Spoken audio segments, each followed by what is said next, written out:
The book I read was Making Thinking Visible by Ron Richert, Mark Church, and Karen Morrison. Making Thinking Visible is an approach to teaching thinking, developing student thinking, and to deepen their understanding of what they are learning or studying. Making Thinking Visible gives educators an array of thinking routines to implement at different times during a lesson or a unit. These thinking routines can be used with various content and at various grade levels. Each thinking routine targets different aspects of thinking and can be valuable to each and every learner. Making Thinking Visible was started by Ron Richert and his colleagues at Harvard Project Zero, where they developed thinking routines or simple strategies for scaffolding thinking. The book stresses the idea that it is important to promote and nurture thinking every day in the lives of learners to make it known that a culture of thinking is important.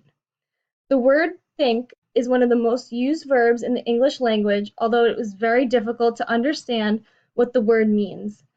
Teachers want their students to think, yet they have not considered what they actually want their students to do mentally. To improve a student's ability to think, the teacher needs to become aware of the many forms of thinking themselves. A teacher's approach has little to do with requiring a student to think. Teachers teach to the tests and to complete assignments instead of developing a student's thinking and understanding in the classroom. In the end, very little thinking is being done. In our current view of teaching, teachers are judged on how well they deliver or teach the content. If there is a shift to student-centered learning, the teacher will need to think about increasing student engagement, encouraging student exploration, and developing a deeper understanding. Instead of passively learning, students now must actively engage in thinking to truly understand the content being taught. As educators, we need to show students that learning is much more than memorizing for a test. We need to make the invisible visible by creating opportunities for thinking. Ron Richert speaks about 3 primary ways to make thinking visible. The first is questioning. Teachers can ask questions 3 different ways. 1, by modeling an interest in ideas, which would be an authentic question the teacher does not have the answer to already. They could also help students construct understanding, which would be moving away from knowledge-based questions and moving toward student-forward understanding. Or they can help students clarify thinking by trying to get out of what is in their head. The second way to make thinking visible is listening. Listening is vital in order to understand what the students are thinking and what they are understanding or comprehending. By listening, we show respect and an interest in what the students are saying. This encourages them to share more in the future. The third way to make thinking visible is documenting. This makes thinking visible by having visuals of what students are thinking. Students must be able to use their documentation to reflect back and advance their learning. There are also 3 ways to look at thinking routines to promote student thinking and making that thinking visible every day.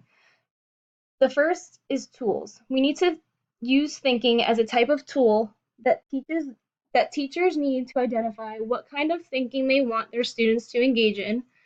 Then the teacher needs to choose the appropriate routine to serve as that tool to foster the type of thinking they want, which allows the teacher to teach different thinking skills or tools, but also help students become independent thinkers. The second is structures. Thinking routines made up of steps that help develop student thinking. Each step serves as a scaffold that builds each student's thinking.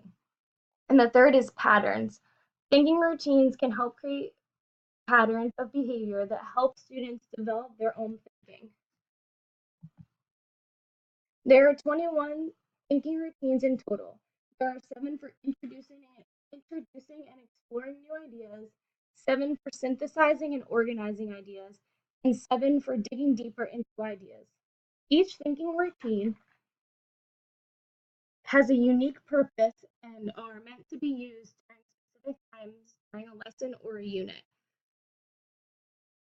So the first is thinking routines for introducing and exploring ideas. The purpose of thinking routines for introducing and exploring ideas is to emphasize how important observation is, having students activate and connect prior knowledge, having learners consider ideas, questions, and problems, and to build explanations and interpretations. The second is thinking routines for synthesizing and organizing ideas.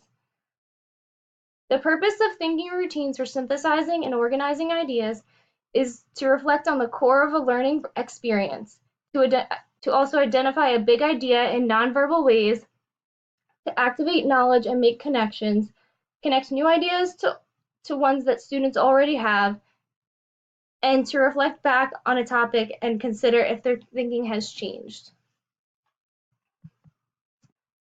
The third is thinking routines for digging deeper into ideas.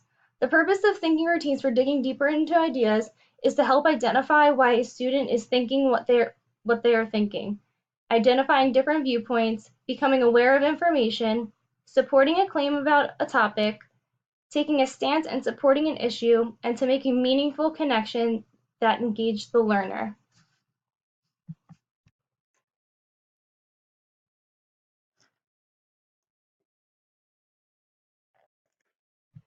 Implement thinking routines. Teachers need to use the routines in an ongoing manner. To get started, the teacher should follow the steps in language even though students may be a little confused. In the beginning, it is normal for the students to try and give the teacher what they think is the right answer rather than thinking about it. The teacher may even need to explain to the students that the purpose of the activity is to develop thinking. Once the teacher and students are more comfortable with the routines, the teacher can then tailor the lesson with a thinking routine and decide what type of thinking they want their students to engage in. At this point, students should show greater independence and a deeper level of thinking. Lastly, routines can be implemented and a culture of thinking is created and maintained. Students now use the thinking routines out of habit without being prompted by their teacher.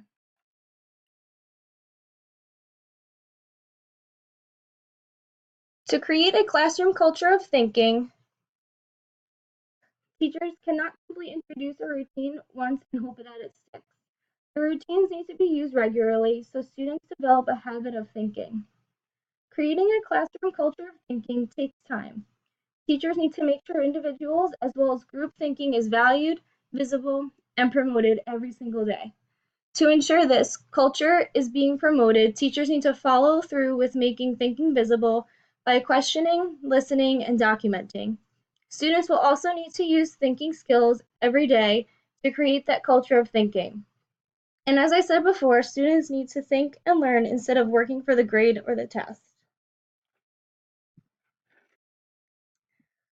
What I've taken away from this book is that implementing these routines take time, but they are important to incorporate into a lesson or a unit. They build a culture of thinking that is vital to support the learner. It is also important to have positive interactions with your students to build that culture of thinking and promote an engaging environment. This type of learning environment is crucial to a student's success.